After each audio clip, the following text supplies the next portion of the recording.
Et voilà, on est le 7 février. Je commence les semis pour la saison 2024.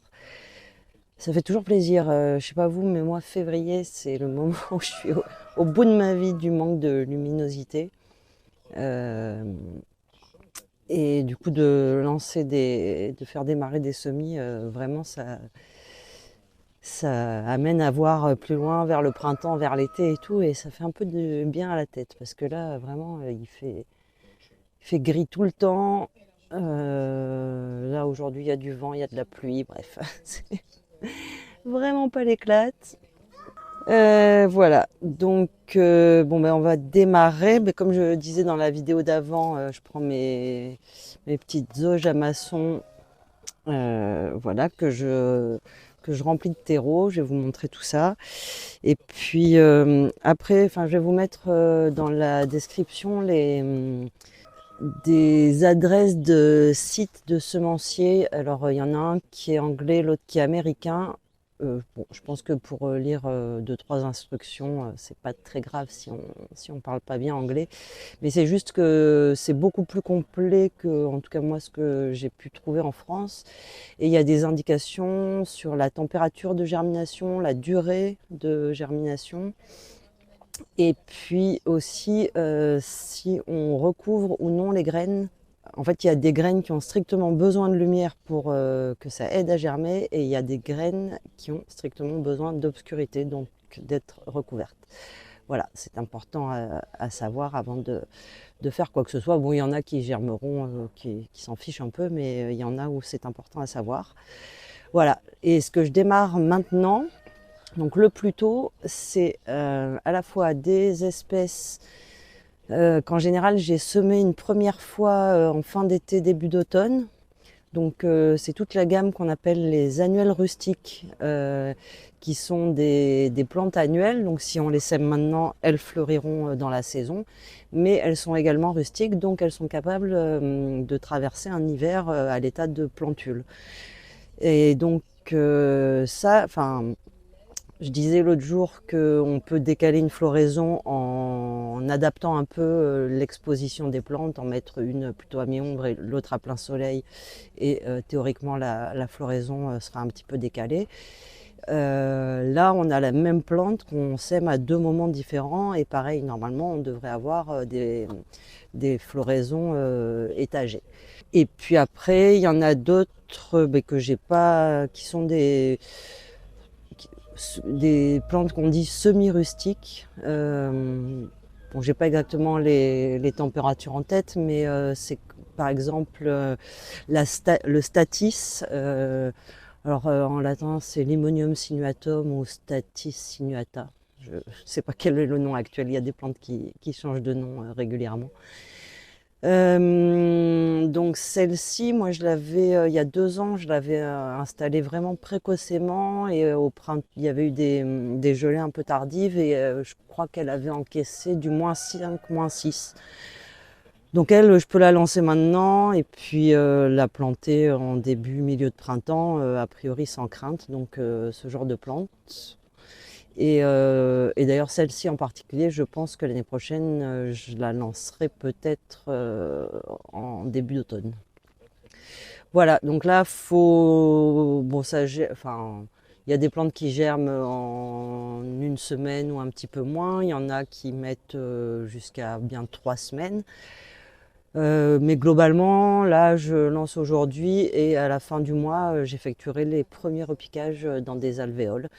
Et comme c'est des plantes, comme j'ai peu de place là sur mon tapis chauffant, il y en a que je pourrais carrément sortir de la table chauffante, et qui pourront juste rester dans le tunnel, et qui auront pas qui vont pas mourir. En revanche, là, je vais aussi lancer mes cotons, parce que j'aimerais bien les planter en mai, qui soient déjà assez grands. Eux, je les laisserai jusqu'à la fin des gelées, complètement hors gel, enfin au chaud sur le tapis, parce que ça c'est ultra sensible au froid. Mais j'en ai pas beaucoup des comme ça. Donc voilà, on va démarrer, et puis donc je vous montre comment je fais. Alors je prends mon auge à basson, je la remplis de terreau à semis. Donc là, pour manipuler le terreau, j'ai chiné en brocante. Je crois que c'est une pelle à charbon. Bah, c'est assez pratique en fait, hein. Ça prend des grosses quantités. C'est bien creux, ça tombe pas. Donc on remplit bien, on casse un peu les mottes s'il y en a. Après moi, j'aplanis bien.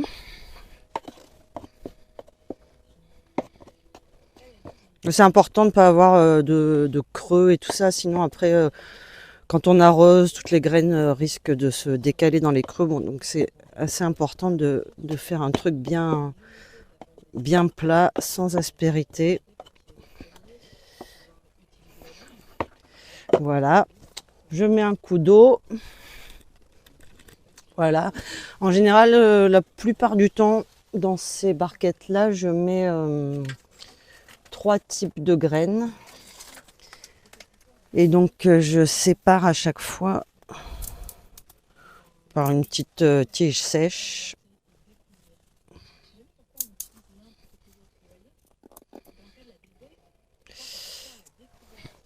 Voilà. Voilà, donc là je sème, ça ce sont des sachets que j'ai achetés, ça c'est les graines que je récolte moi-même de ce que je cultive. Là il y a du gypsophile annuel, gypsophila elegans blanc et un rose, et un phlox annuel, Phlox drummondi.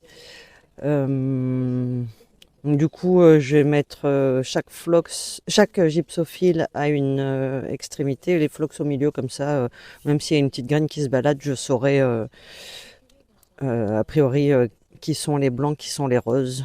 Que si je les mets côte à côte, des fois, on peut avoir des surprises. Donc là, je prépare mes étiquettes. Je mets le nom. Bon, évidemment, ça fait pas le point et c'est à l'envers. Je mets le nom et la date.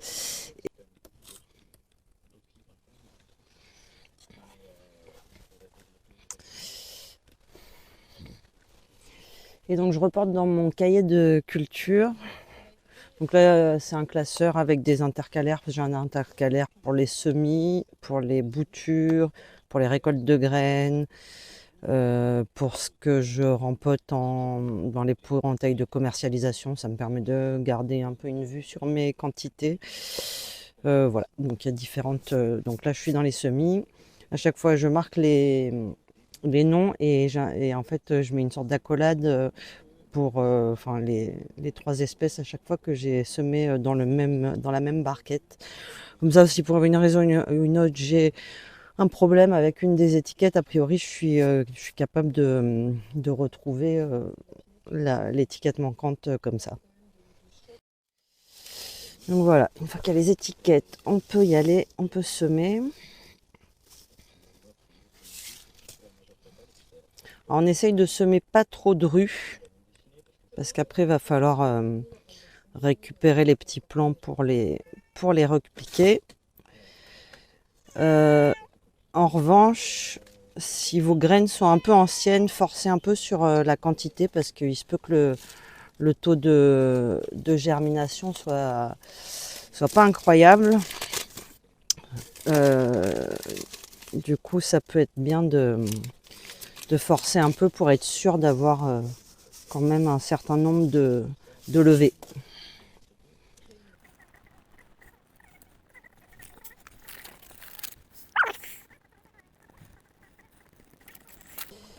Et donc ensuite, là, c'est des graines qui ont besoin d'être un petit peu recouvertes. Donc je prends mon super ustensile de Lidl et donc je tamise mon terreau comme ça en fine couche au-dessus. Comme ça, il n'y a aucun grumeau qui vient se mettre sur les graines. Voilà. Et ensuite, hop, je fais un petit arrosage. Alors, bon, c'est minuscule, hein. Là, j'ai un tout petit arrosoir en cuivre anglais, mais ce qui est super intéressant, c'est que les la pomme a des trous très très fins. D'ailleurs, c'est un peu pénible parce qu'il faut souvent les nettoyer, ils se bouchent. Mais en attendant, ça permet d'arroser les semis sans du tout déplacer les graines. Et notamment quand on sème des graines très très fines en surface, type, qu'est-ce qu'il y a de tout petit, les tabacs, les digitales, les mufliers. Ben, on est sûr de ne pas tout foutre en l'air avec un jet d'eau, parce que après, une fois que c'est levé, j'arrose à la lance d'arrosage, mais au début, vaut mieux y aller vraiment mollo, histoire de pas, parce qu'après, sinon, l'eau pousse toutes les graines sur le côté, et après, c'est ultra pénible d'aller repiquer les plantes tout entassées quand il s'agit de les repiquer. Voilà, et donc là, ça part sur la table à semis, on attend que ça germe. Alors, on maintient humide le temps que ça germe, mais pas détrempé. Voilà, donc faut gérer les apports en eau. Je vais semer des mufliers, donc des toutes petites graines. Donc du coup, j'en profite pour vous montrer comment je fais avec le presse-mode, parce que là, c'est des graines un peu chères que j'ai en petite quantité, donc je préfère les faire au mieux possible. Donc je vous montre le presse-mode et je vous montre ensuite comment je manipule les graines toutes fines qui sont vraiment comme des grains de sable. Donc là, on a un terreau que j'ai vraiment bien humidifié. Donc quand on le presse, il reste un petit peu en boule et il y a un petit peu d'eau qui s'en échappe, mais pas trop. Là même, je vais rajouter un peu d'eau. Voilà. Et on mélange bien qu'il n'y ait pas de partie qui soit pas de terreau qui soit pas humidifié. Et donc après on presse bien le presse-mode dedans. Donc ça remplit, hop, tout ça. Il faut que ce soit bien tassé. Et ensuite, là je le mets dans un dessous de jardinière. On represse bien avec la poignée. Et puis on démoule les trucs. Et voilà, comme ça on a des beaux cubes. Donc je vais remplir la jardinière, enfin la soucoupe.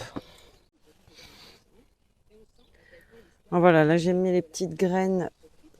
Ça c'est un petit semoir pareil que j'avais eu dans un kit à Lidl. Moi je le trouve pas pratique, je m'en sers jamais. Mais là j'ai besoin d'un petit récipient pour mettre pour sortir les graines du sachet et pas les perdre.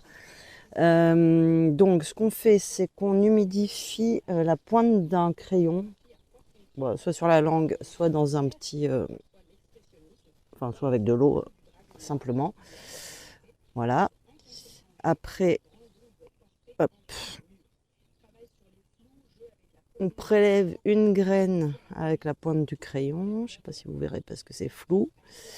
Et on vient la déposer dans l'alvéole. Et hop, on fait tout comme ça. Comme ça, on est sûr de ne pas perdre de graines. On remplit tout, on n'a pas de problème. Ça, c'est vraiment l'idéal quand on veut faire des graines fines, pas à la volée dans une barquette, vraiment les disposer précisément. Et aussi, quand on a des toutes petites graines comme ça, très légères, et puis si on n'en a pas des grosses quantités et tout, il faut faire super gaffe.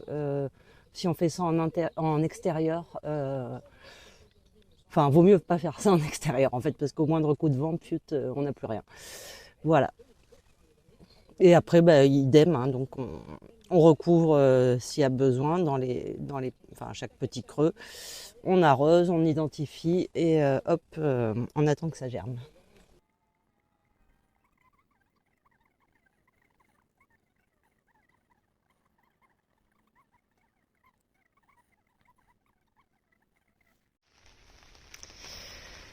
Voilà, les semis du jour.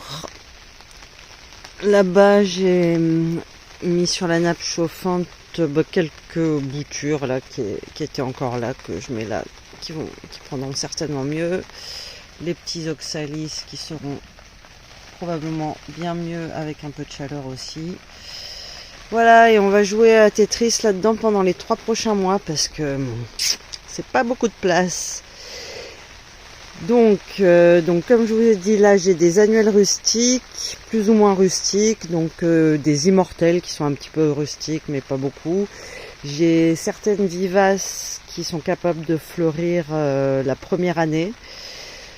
Voilà, et puis après on va enchaîner avec plus les plantes de chaleur d'ici 3-4 semaines. Là pour l'instant on va s'occuper de celle-ci. Donc j'ai mon voile P30 au-dessus que je vais fermer pour la nuit.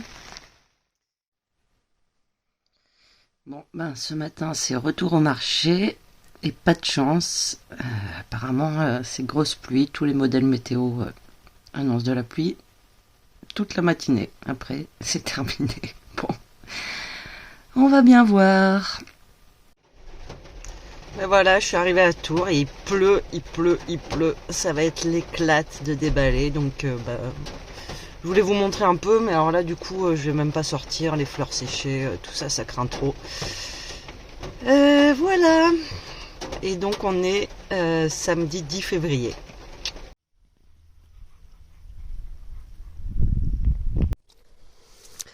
Alors on est toujours samedi 10 février. Je suis rentrée au bercail, je suis en train de promener la chienne. Je vous ai pas repris au marché parce qu'alors la météo était vraiment trop horrible. Il a plu sans cesse et pas qu'un peu. Plus des bourrasques de vent, donc ce qui fait que les bouquets sont instables. Enfin bref. Et en plus on travaille pas beaucoup. Enfin, fallait bien reprendre. Et puis en plus, maintenant, il fait beau. C'est génial. Voilà. Donc, en tout cas, je vais clôturer là ce vlog. Comme ça va me permettre de monter ça demain matin. Je vous ai pas détaillé là tout ce que j'ai semé et tout. Je pense que je vous parlerai des plantes au fur et à mesure qu'elles lèveront, comme ça fera moins un inventaire à l'après-vert, sinon ça risque d'être un peu long si je détaille tout d'un coup. Et puis écoutez, on va voir ce que je vous montre. Là moi je suis en train de faire des choses pas très intéressantes à filmer parce que j'enlève toutes les annuelles de l'été dernier pour préparer les nouvelles planches de ce que je vais planter d'ici entre 1 à 2 mois quoi.